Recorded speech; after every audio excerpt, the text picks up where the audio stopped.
Chapitre 68. Action sans but. Il appartenait à diverses organisations très différentes et il participait activement à la vie de chacune d'entre elles. Il écrivait, parlait, organisait des collectes, etc. Il était agressif, volontaire et efficace. C'était une personne très utile, très demandée et il parcourait le pays en tous sens. Il avait participé à l'agitation politique, il avait connu la prison, suivi les leaders, et il était maintenant en passe de devenir un personnage influent dans sa sphère. Il était partisan d'entreprendre immédiatement de grands projets, et, comme la plupart de ces gens instruits, il était versé dans la philosophie.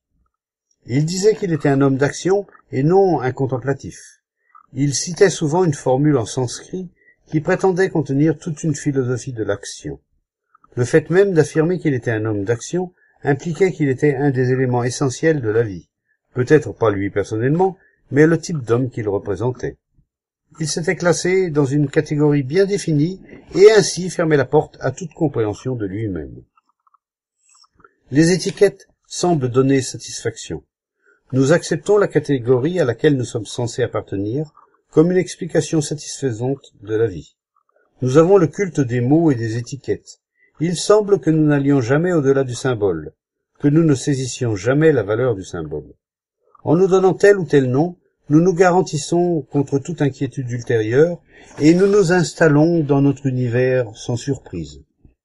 L'un des fléaux des idéologies et des croyances organisées est le confort, les satisfactions mortelles qu'elles offrent. Elles nous endorment et dans ce sommeil, nous faisons des rêves et le rêve devient l'action. Avec quelle facilité nous sommes distraits et la plupart d'entre nous réclament des distractions. Nous sommes fatigués des conflits incessants et les distractions deviennent une nécessité. Elles deviennent plus importantes que ce qui est. Nous pouvons jouer avec les distractions, mais pas avec ce qui est. Les distractions sont des illusions, et elles procurent un plaisir étrangement pervers. Qu'est-ce que l'action? Quel est le processus de l'action? Pourquoi agissons-nous? La simple activité n'est pas l'action. Être actif, être occupé à telle ou telle entreprise n'est pas l'action. La ménagère est active. Mais pouvons-nous appeler cela de l'action? Non, bien sûr. Elle ne s'occupe que de petites choses, d'événements quotidiens. Un homme d'action a des problèmes et des responsabilités plus importants. C'est l'occupation comportant des conséquences plus profondes et plus vastes, non seulement politiques, mais spirituelles, que l'on peut appeler action.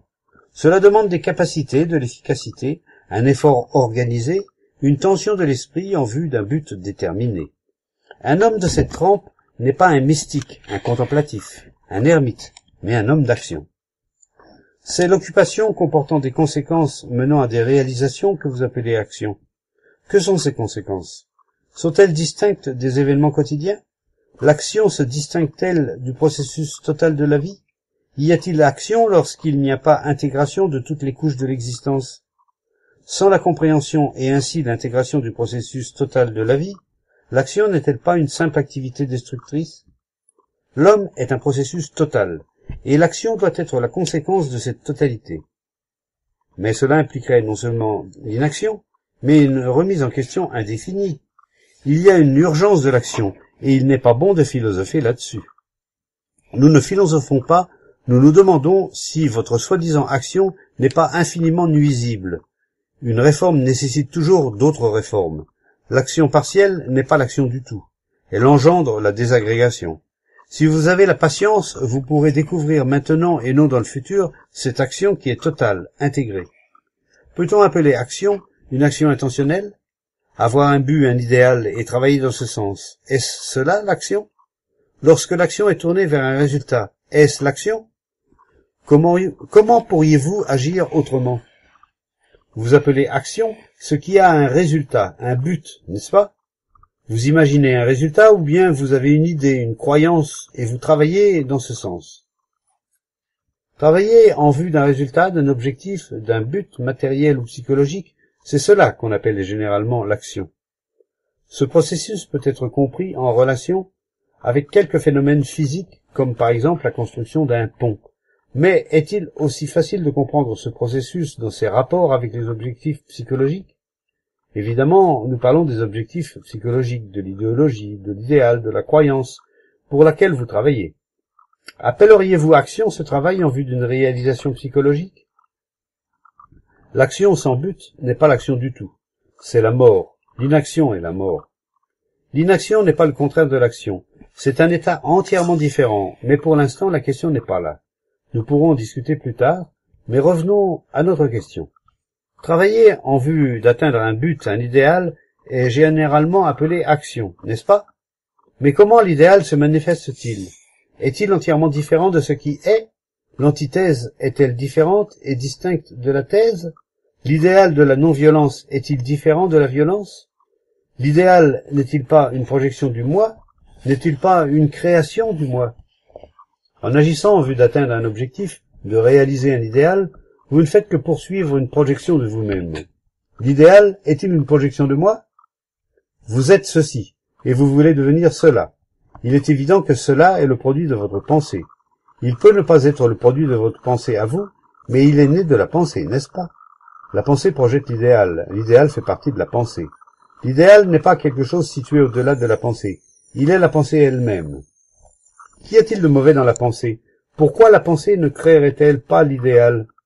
Vous êtes ceci, et cela ne vous satisfait pas. Aussi, désirez-vous être cela? S'il y avait une compréhension de ceci, cela entrerait-il en existence? Comme vous ne comprenez pas ceci, vous créez cela, en espérant que cela vous permettra de comprendre ceci, ou d'échapper à ceci. La pensée crée l'idéal aussi bien que le problème. L'idéal est une projection du moi, et ce sont les efforts que vous faites en vue d'atteindre cette projection de soi que vous appelez action, action avec un but.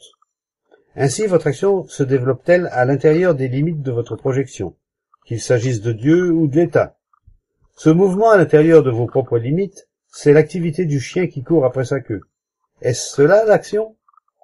Mais est-il possible d'agir sans but? Naturellement, cela est possible. Si vous voyez la vérité de l'action sans but, alors c'est l'action pure. Une telle action est la seule action efficace. C'est la seule révolution radicale. Vous voulez parler de l'action sans le moi, n'est-ce pas? Oui, l'action sans l'idée. L'idée est le moi identifié à un Dieu ou à l'État. Une telle action identifiée ne fait que créer plus de confusion, plus de conflits et de souffrances. Mais il est difficile aux soi-disant hommes d'action de laisser l'idée de côté. Sans idéologie, il se sent désemparé, perdu, et en effet, il est perdu. En fait, il n'est pas un homme d'action, mais un homme prisonnier de ses propres projections, dont les activités ne tendent qu'à la glorification de lui-même. Ces activités contribuent à la séparation, à la désintégration. Alors, que faut-il faire? Comprendre ce qu'est votre activité, et alors seulement il y a action.